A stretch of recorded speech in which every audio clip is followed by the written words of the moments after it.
নিয়ে একসাথে বসে আগামীতে সরকারে যাওয়ার জন্য, দেশের মানুষের জন্য, এলাকার মানুষের জন্য যেন মঙ্গল হয়, সেই চিন্তা ভাবনা করেই তারা সিদ্ধান্ত নিয়েছেন।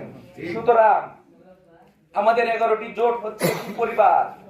এই পরিবারের কেউ যদি ভালো জায়গায় যেতে না পারে, পুরো পরিবারটাই দুর্বল হয়ে যাবে। সংগ্রামী উপস্থিতি, আপনারা জানেন 5 আগস্টের পরে অনেকেই আগের মতো নিপীড়িত, নির্যাতিত, মামলা বাণিজ্যের শিকার।